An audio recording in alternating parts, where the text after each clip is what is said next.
really appreciate, and we really appreciate the fact that you spent your money coming here and enjoying this nice occasion with us. I'd also like to make a special thanks to the Greeks for travelling all this distance to give us.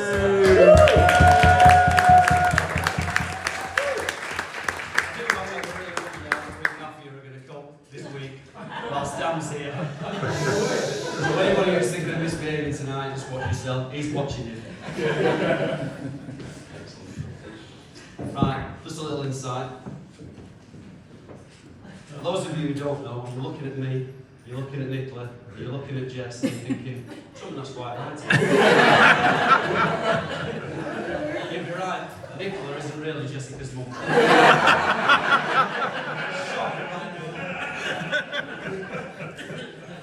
So, what does Jess take from her mum? She takes an amazing kind heart, which she knows. She takes an amazing kind heart, she has a lot of drive and commitment to us as a family. Sorry guys.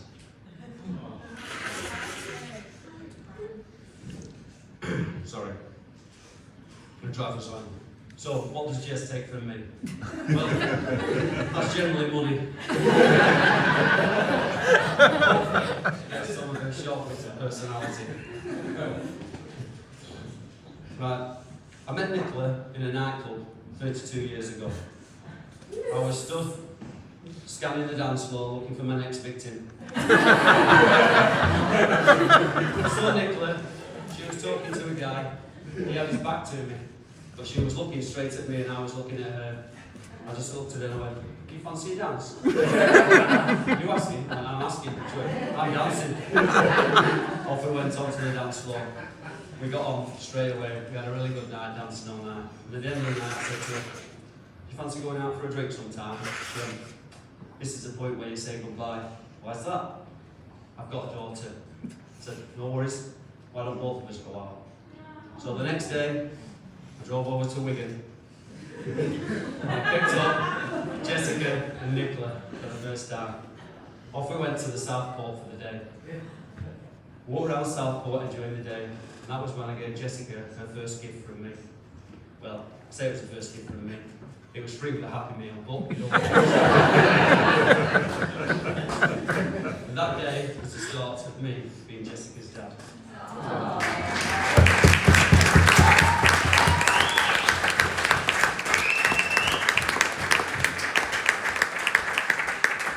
Jessica was a great child growing up, and my parents absolutely adored her.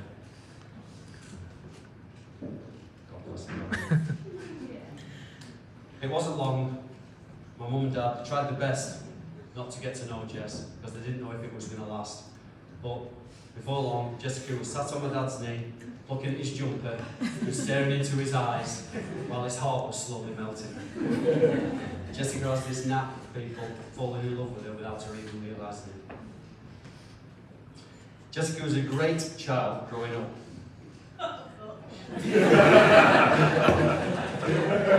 She was very good at school.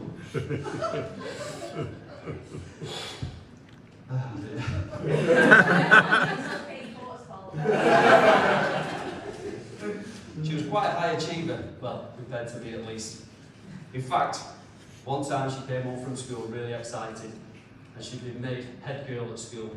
Her mum was so chuffed, whereas I was gutted. See, when I was at school, the head girl meant something completely different.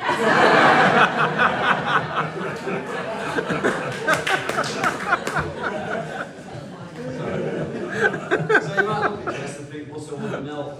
But she's not always been a good girl. In fact, there was this one time I was at work Sunday morning and I received a phone call. Got to go and pick Jess up from the police station. She'd been arrested. I had to drop everything, drive to the police station and pick Jess up. Now, police and fire service, they didn't get along well, and I knew I was in for a lot of shit that day. So I'm driving to the police station, I'm really embarrassed, I'm thinking, oh my god, Jess is proper going to get it when I get to that police station. Walks into the police station, to my absolute astonishment, she walks out, dressed completely as a pirate. Makeup and everything. No matter how mad I was, this little voice voice just went off in my head. Ah, there she is.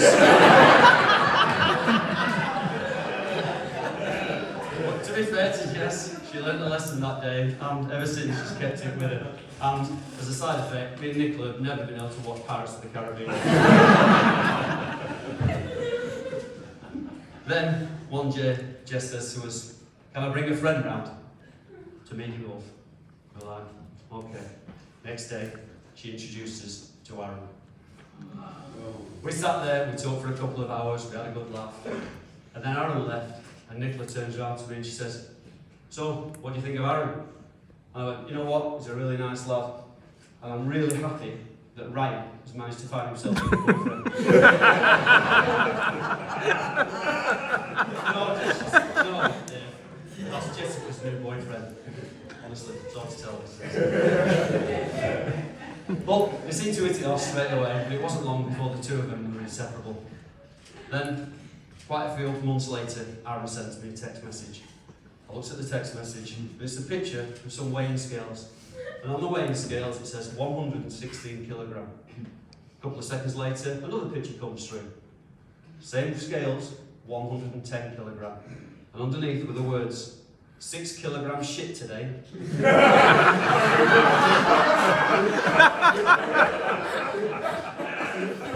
Honestly, never been the proudest moment. That was the day I knew that Aaron was going to fit into our family. So, a few more months passed by, and Aaron texts me again. "Can we go training together?" So, what's up with you? He just wants to kick sand in my face to show me who's the new daddy, doesn't he? Right, come on then. So, following day he comes round. "Come on, let's go training." So he gets outside, and as I'm climbing up into his van, I thought to myself, I really know how a tramp feels now as I climb into a skip to sleep for the night. It's graceful. Never seen anything like it. He sets off down the road. We've got 10 yards down the road. Boom, brakes come on. What have you forgot? Turns around, tears streaming down his eyes. "I can't take it anymore. Can I please marry your daughter?" Honestly, me being me, I just wanted to go, "No." Slam the door and walk off. But I just couldn't bring myself to do it. I was so chuffed that he'd gone to the effort of actually coming down and asking me in person. And obviously, I said yes, and here we are today.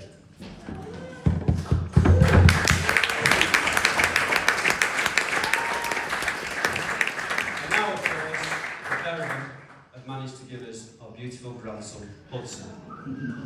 But to be honest, I don't quite know how that's managed, because according to Jess, they do it like Scissor Sisters.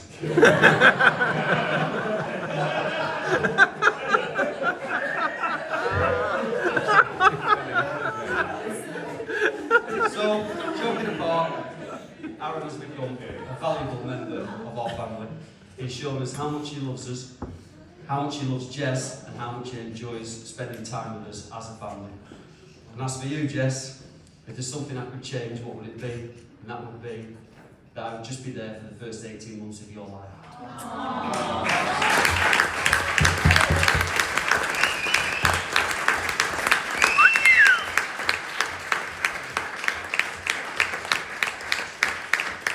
Nicola and myself wish you all the happiness in the world. We love you dearly, and I'd like you all to raise your glasses and make a toast.